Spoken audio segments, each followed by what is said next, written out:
Okay, let's get started. Well, welcome to episode 1. And my guest today is the singer-songwriter Sam Brown. Sam, if you don't know, had a massive hit right across Europe and the UK with her song Stop. I was a young tape-op on those sessions, right at the beginning of my music career. I'll let Sam tell her own story, but for me it was great catching up with Sam and reliving some of those early days. I was in my late teens, and I guess life seemed like it was really going in the right direction. As it turned out, it wasn't, but I guess it took several years to come to that conclusion. Anyway, at that time I really loved studio life, and I brought all of my energy to it, always the entertainer. In fact, I can remember the sound engineer Stuart Bruce. He was the engineer who recorded the Band-Aid single, Do They Know It's Christmas?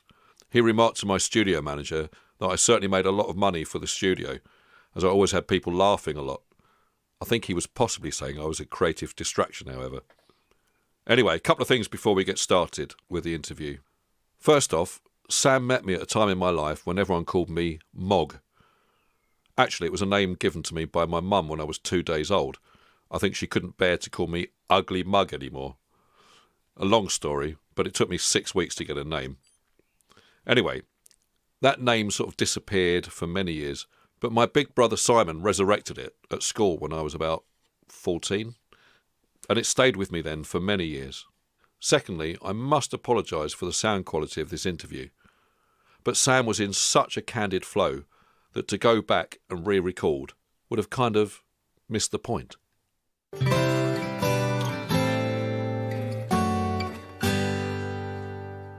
Today I'm joined by Sam Brown. Hi, Sam. Hello, Mog. How are you? Are you Mog on here or Michael? Well, I'm Michael these days, but I'll explain Mog to everyone else. That's fine. You call me Mog. Okay. So we met a long time ago on the recording of your album Stop back at Utopia Studios back in about 85, 86. Wow, did we? We did. Yeah, I was a tape-op. That's right, you were. On the sessions. I'm credited on the back of your album as Mog Fry, actually. That's There you go. so long time ago. Well, that would have been about 1986. 85, 86. Yeah. So okay, it was that was one of the first things I did in the studio when I kind of got into all that work. Right. So you were one of the first people I worked with. How terrifying for you. It was great fun. Really great. really great fun. I'm sorry, I've gone quiet because I'm trying to think. So if it was at Utopia, so we started there, and then you went off and you finished it somewhere else, didn't you? Yeah. It was with Pete Smith, all those guys. That's right. Got you. Yeah. Yeah. So I was just sort of tape-op. It was sort of really early in my music career. Well, the tape-op, or I think as they're called these days, technical assistant. Technical assistant, I say. I think very important job, Mog, because you were the person that kept us all happy.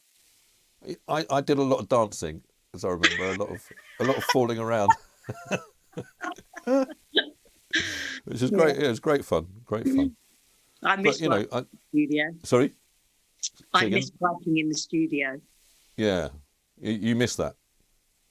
I do, yeah. In fact, I've sort of done a bit of a full circle because, like many musicians, nobody goes into the studio anymore. Everyone records at home. I've got my own program set up and everything. But going into the studio was just such a lovely thing to do. And recently I went into mix. I've made an album which I've had to auto-tune, and I'm sure we'll get to that. Yeah. But we went in. I decided that I would spend some money and go into a proper studio to mix it. And It was it all comes flooding back, you know. Yeah. It was lovely. Oh, fantastic. Yeah. Yeah, I mean, Utopia was a beautiful studio, you know, and those desks, they sort of go on forever, you know. You think what you stick in a laptop now, you know, took up a whole room. You know, absolutely. It's incredible. Yeah. You know, the only thing we don't have now is a filter, you know, because everybody can do it. So there's an incredible amount of recorded music out there, and there is no filter anymore, you know. No, and I think also, at the risk of sounding like an old bugger, you know, there's no I think it's brilliant, actually, that people can just record. I think it should be open to everyone. I think creativity should be open to everyone. But when we went in the studio to mix it, there were three of us. There was myself and my co-writer and producer and musician, Danny Shogger. Danny, yeah. And we went to my brother's got a recording studio called Brown House, which is out here in Oxfordshire near Wallingford. And we went in the studio to mix it. So it was the three of us mixing it. I was the tape op mog. And it was just such an amazingly creative experience. And also, I think it made us all realise how much experience we'd had in different studios and how valuable that is, because, you know, there's a whole craft there which has just gone, you know. Absolutely.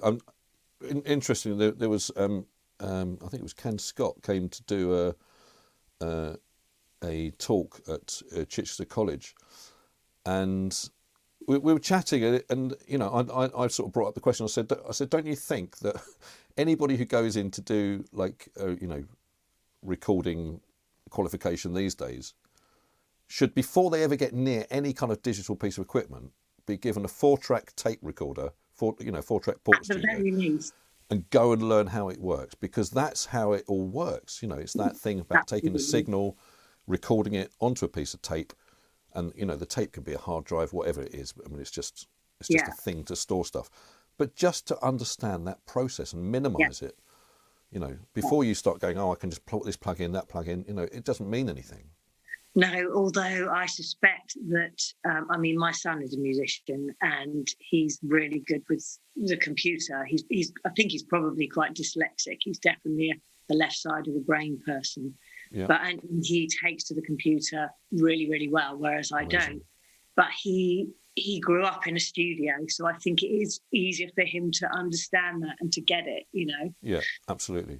But I do think that they understand it in a way that perhaps we can't. I think there's probably a flip side to that, which is, yes, we need to understand the process, but equally, you don't, as you've just said, you don't need the process, do you, in order to make it work? No.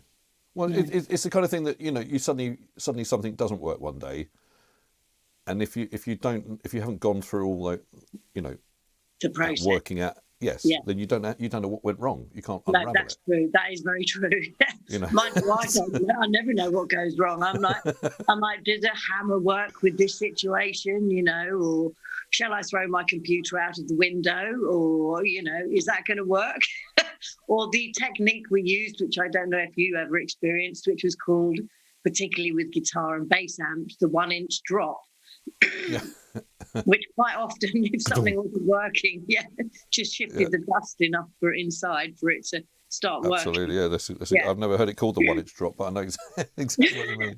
Well, it's like banging a telly, isn't it, I suppose? Absolutely, yeah. Get those valves going. So you know, I suppose at the height of that, when you did stop, how was that, and then what happened subsequently? Okay, so it took a long time to sign a record. It took 2 years for various reasons, and then, as you know, we started recording, and the radio in England, Britain, UK weren't interested. I think probably because my dad was slightly blacklisted by the BBC for pulling various pranks at the Eurovision, where they fish whipped all the tablecloths together before the waiters came in. And so my dad wasn't popular at the BBC for some years. So I kind of always thought that the fact they didn't want to play it had something to do with that. Anyway, quite quickly, it went to number 1 in Holland. We had a fantastic marketing guy there called Rudy, surname I can't remember, and it just snowballed really quickly. I think it was quite unlike lots of things around at the time. It was quite authentically musical, I think. Definitely. It was a massive hit in Belgium as well, if I remember. Yeah. Well, so we went Holland, Belgium, Germany. France took a long time, Spain, then Australia. And so it sort of went global quite quickly, except for the UK, where I eventually had a hit in 1988, I think, with it. When it was released second time, Yeah. And it was fantastic. I mean, I've been working as a musician since I was 12, 13, doing backing vocals, and I've been writing since for that time as well. So I already had quite a lot of experience with music and the music side of the music industry. But of course, what I very quickly realised is that music has very little to do with the music industry, so to speak, and record companies and managers even, and just I don't think they're really interested in music. And I don't mean that in a derogatory way, because actually that's their job, isn't it? Their job, of course, is to market it. So there was always a huge gulf there. And so, you know, I spent 3 years on the road promoting Stop. So doing photo sessions, interviews. I did about 20 interviews a day. And I think, if I'm honest, that marketing campaign was what made it successful. Yeah. Sounds exhausting, though, as well. It was exhausting, and it entailed no music whatsoever. Yeah. I mean, nothing, you know. No. And I got a bit fed up of that, I think, really. And I was never a person that was sort of hungry for fame, and I wasn't particularly ambitious. For me, you know, having had a famous dad, celebrity held no interest for me whatsoever. No. People held an interest for me. And from that point of view, doing lots of interviews and meeting lots of people around the world, I found fascinating. But I soon realised that I needed to be doing music. Sure. So then I came back and recorded my second album, April Moon. Yep. And then my mum became ill with cancer. So I'm giving you a little potted history here for your listeners, Mog. That's great, thank you. So Stop went massive and was great fun, nothing to do with music. Came back, my brother got much more involved in the music, and so I ended up with a rock band on my hands. I came to see one of the shows at the Roundhouse, I think. Yeah, and you know, that was great too. It wasn't necessarily a true reflection of who I was as an artist, but it was very much a joint effort with Pete and I loved it. You know, it was great fun. Good fun, yeah. Jumping off the PA and doing all that, and cartwheels on stage and singing. Absolutely, yeah. A lot of energy. It was a great show. Yeah, and then my mum became ill with cancer and subsequently died. And I wrote my third album before and after she died, and it was just what I wanted to do. So I wrote the whole thing on the piano. Yeah. I suppose as a concept piece, if you like, you know. And the A&M record said, well, this is creatively brilliant, but commercially a disaster. So we want you to record some covers to stick on the end of it. So I said, it's not really going to work for me. Plus, I'm fully recouped. Plus, I don't see a future relationship. And so they let me go, which was great, although it took me a while to get the record back. And really, that was the commercial decline of my career. Oh. But creatively, the best thing I ever did. And from that moment on, I never sold thousands or millions of records. I just went along and did my own thing and thoroughly enjoyed it and made some records that I'm very proud of. Yeah, absolutely. I came to your one woman show. Oh, did you? In Southampton. Yeah, at the Brook. At the Brook.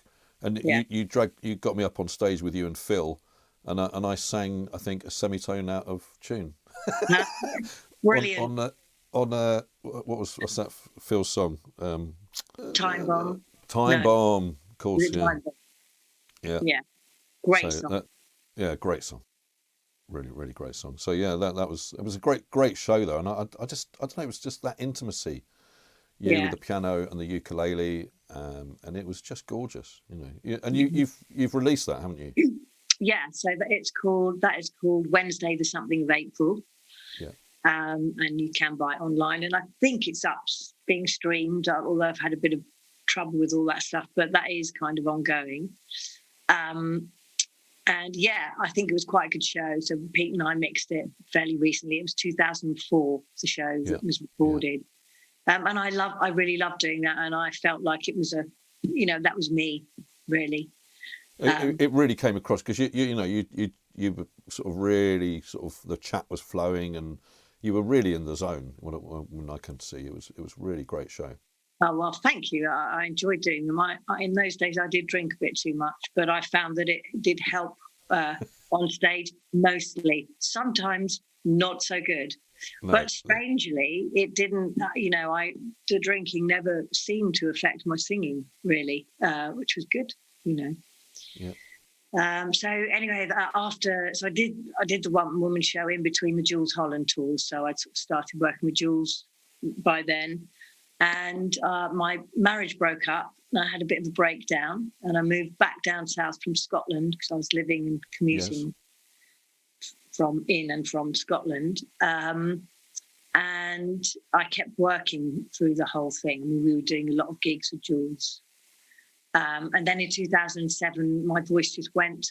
I don't know what it was. I don't know if it's psychological or if I just broke it. I mean, I did sing very loudly. I very consciously channeled everything through my voice. Yeah. Well, you also did all the Pink Floyd stuff as well, didn't you? Oh yeah, that was 1994. Yeah. Well, so but I mean that's sort of great gig in the sky is not an easy piece. No, and interestingly, I hadn't done any vocal training at that point. Right. Okay. I only started doing vocal training just after the Pink Floyd tour, actually, in 1995, and that was the best thing I ever did for my voice. And if there's any singers listening, find yourself a good teacher.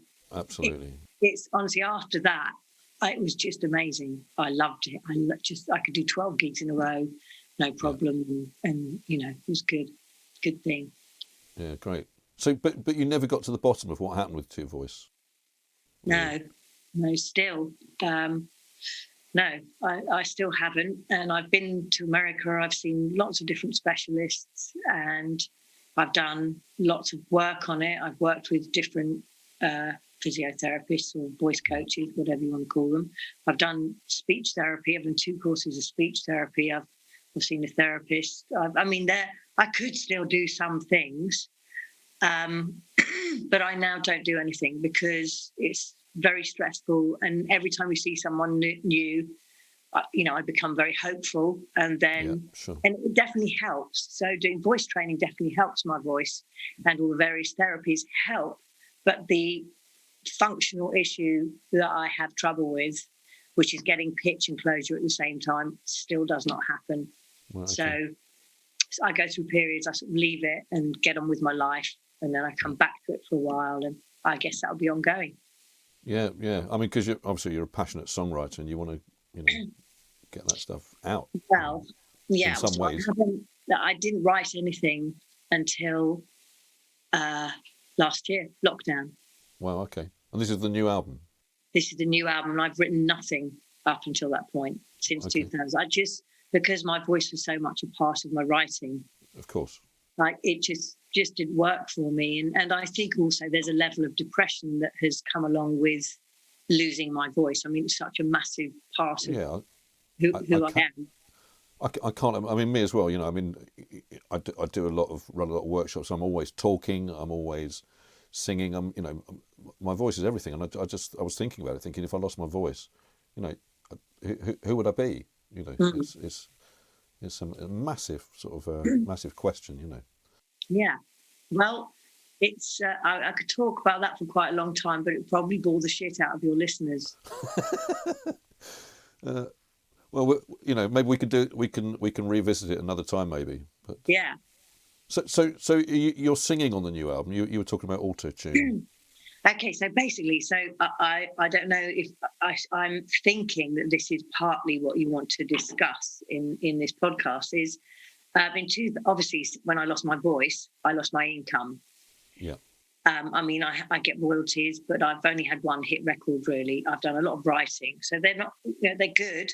And I would not have been able to survive without them, but they're not incredible to the point where I can't work. So I now work very hard teaching people to play the ukulele. Now, I've never been a stringed instrument person. I was a piano. Piano was my first instrument. So it's been a bit of a journey for me. I'm sure it has. But I think I'm reasonably good on the ukulele now. I'm not too bad.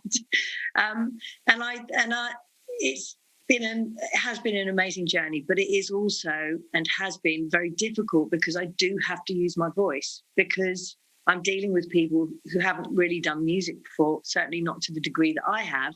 Sure. And you have to pull them along with you when you teach. Yeah. You know, I can't just not sing. People say, well, why do you have to sing or teaching the ukulele? It's well, because it's not just about the ukulele, is it?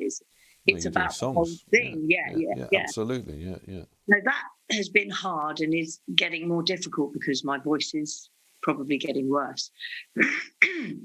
So, excuse me, too much coffee. So, yeah, where am I? Where am I at, Mog? What have I done? You're teaching ukulele now. Yeah, you're running groups as well and stuff. Yeah? I'm running groups. Yeah, so the reason I'm telling you this is because there's a huge gap between when I stopped singing in 2007, I started teaching uke in 2010, right. And I started writing this new album in, I guess, 2020, 2021. Wow, so it's big. Yeah, so really big gap. So 13 years before I wrote anything. Gosh.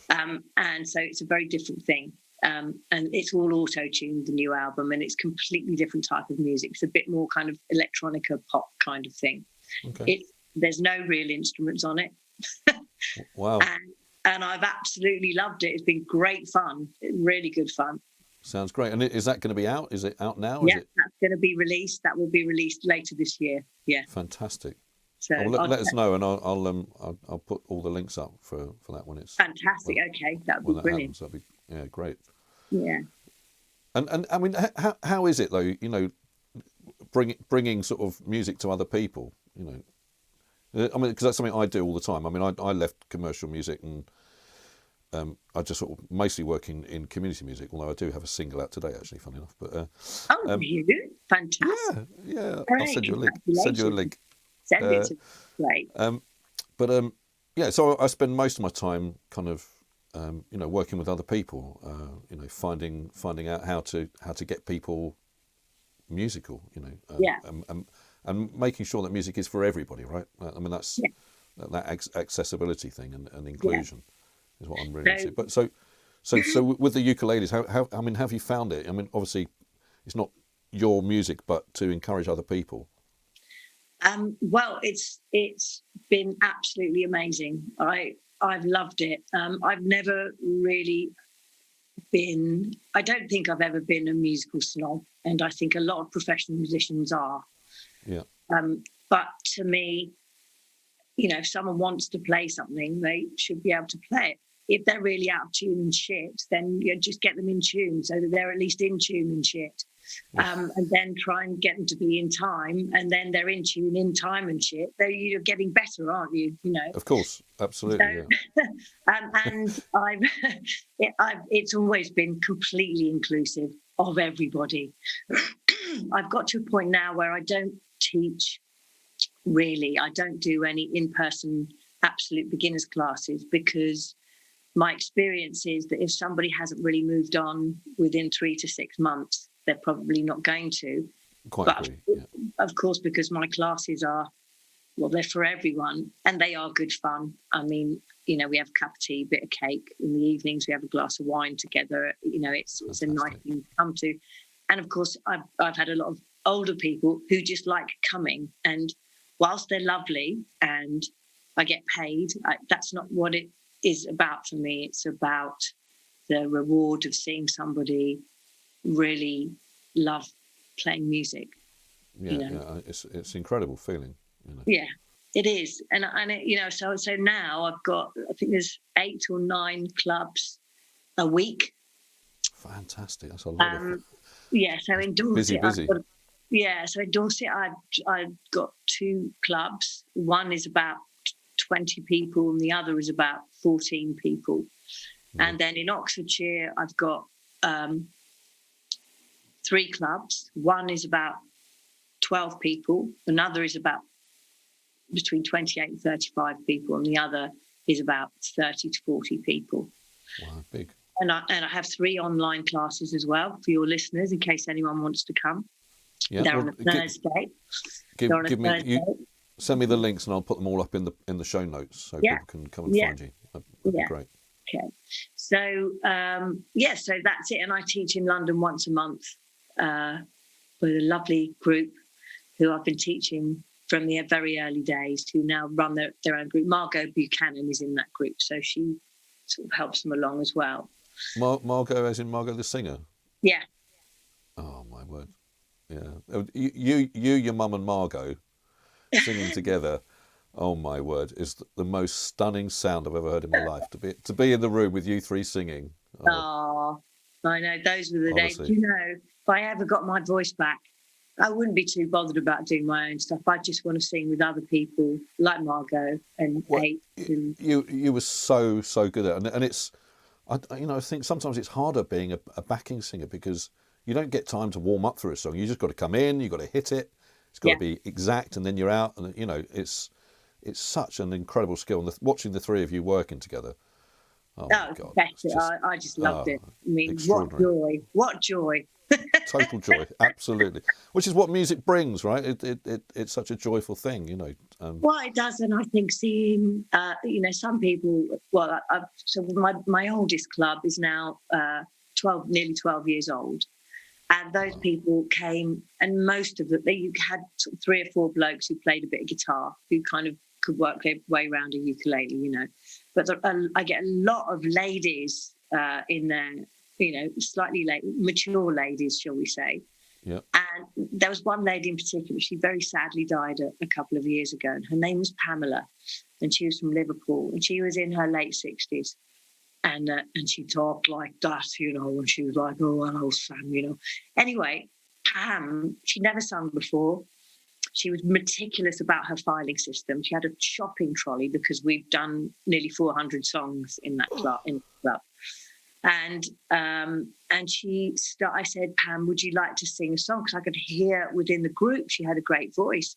And she said, oh, I don't know if I could, I don't know if I could.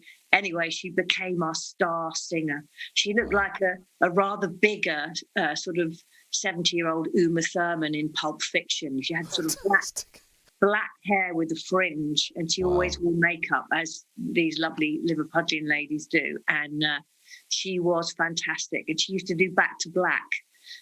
It was just shivers up your spine, and a completely amateur singer. And I've got many people like that in my group. Another lady called Lucy Henwood, who's used to run her husband's boat building firm. Yeah, the most stunning jazz voice, stunning, immaculate timing, always on the back of the beat. You can't teach that; it's just in people, and to see them discovering it is just amazing. It is glorious, So I mean, I do a lot of intense, inclusive work and working with people with disabilities, physical disabilities, learning disabilities, and sometimes I feel like, a janitor with the keys, that you open a door for someone that they come through, and their life just changes in front of your eyes because they come through into this room of just possibility, and it is absolutely extraordinary, and life affirming. It is, and I think. One of the interesting things actually has been working with groups of people, because you've got, obviously, especially in this area, you've got some very well-heeled people. And then you've got, one of my favourite people who is a friend as well, through the ukulele club and being a neighbour. And she's an embalmer. And she's very, she's still very sort of rock and roll. She's one of the younger people. She's probably around 50. And she's not a brilliant player, but she's a really lovely person. And I've got her singing. She sings Space Oddity, and she's just, because she loves David Bowie and Radiohead. So she's, wow, yeah. I said, and she's like, well, and when she started, she was like, well, I think I could have a go. She said, but I don't want anyone to look at me. Right. I said, right, everyone, right. Turn away. Don't look at Sammy. Do not look at her. I said, right. I said, just sit over there in that chair and I'll bring the mic over. Anyway, she was brilliant. She sang it brilliantly. Amazing. But what I was going to say is I have had situations where I've had people saying, well, actually, we don't really want that person to come into this group. Yeah. And you're all of a sudden back in the playground, aren't you? Yeah. And I'm like, well, I'm sorry, but if you don't like it, that's fine. But this group is for everyone. Yeah, and I think it's so important that is part of the deal. You know, it's like you can come, but everyone comes with you. You know. Yeah, exactly. I run several open mics locally, and you know, there's there's no you can't say I'm having quality control here. No. That's not what it's about. I applaud anyone who wants to get up and have a go. Exactly. Well, I think they needs applauding and supporting, you know. And I'm pretty kind of ruthless when it comes. If there's anyone there who's going to take the mickey, then you know, like in the audience or other people come in, then I wheedle them out pretty quick. You know. It doesn't happen. It doesn't happen now, but in the past it's happened. Yeah. But you know, I always set them up with it's got to be, a culture of respect and support. Absolutely. For everyone. You know. And I think. Do you know, I think it's really good. I'm glad you said that, because I think it does have to be a completely accepting atmosphere. And you are the person who sets it up, Mog, as Absolutely. I have been. Yes. Yeah, and it's like, you know, I mean, we do laugh together, and we've got some fantastic people in the group, some very funny people, and some people who are, you know, have psychological difficulties, and it's been really good. What was I going to say?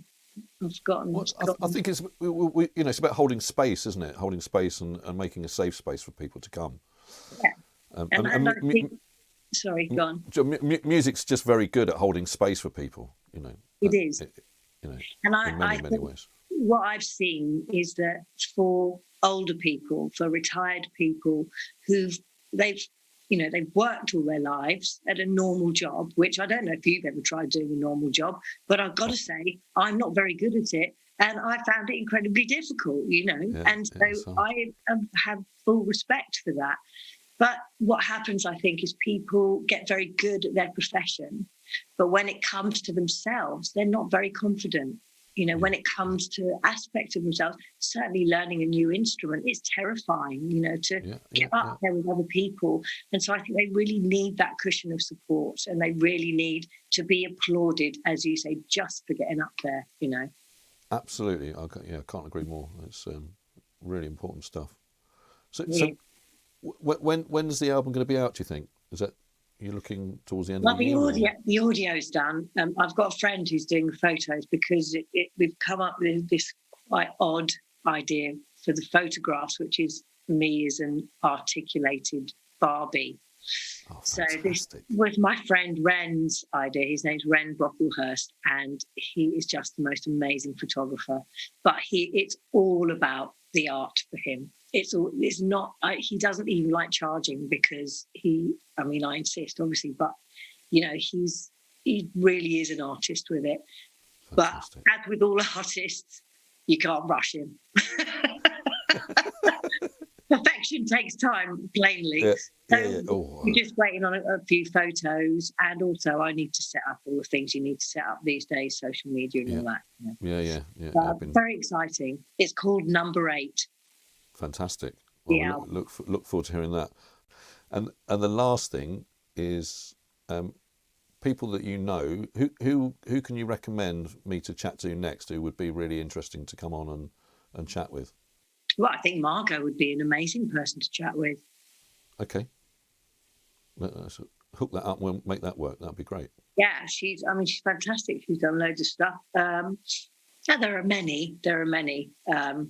But I think Margot she's an amazing musician. She's very interested in psychology, and she's always helping people. She's a very pragmatic and practical person, and I think she has a very strong view on music. Fantastic. I think, do you mean with regards to teaching and stuff? Well, no, just this dialogue about music and what it is, and how it gets into our lives and helps us, and you know, it's a very powerful thing, music. You know, it's a huge part of being human, really. It's a massive part of being human, and overlooked often. Yeah, absolutely. And so I'm really fascinated in having conversations with people who are really interested in talking about music and you know how we use it in our lives, in our own lives, how we use it for teaching, how we use it to relate to people. You know, it's used in so many ways, healing, all kinds of things. So you know, those are kind of. I think if you need any more names, I could probably give you a very long list. Fantastic. We'll do that on the interweb. Yes. But for now, thank you so much for chatting. It's been a real thank you. It's lovely. pleasure to catch up. Great to hear what you're up to. Very much so. Thanks, Sam.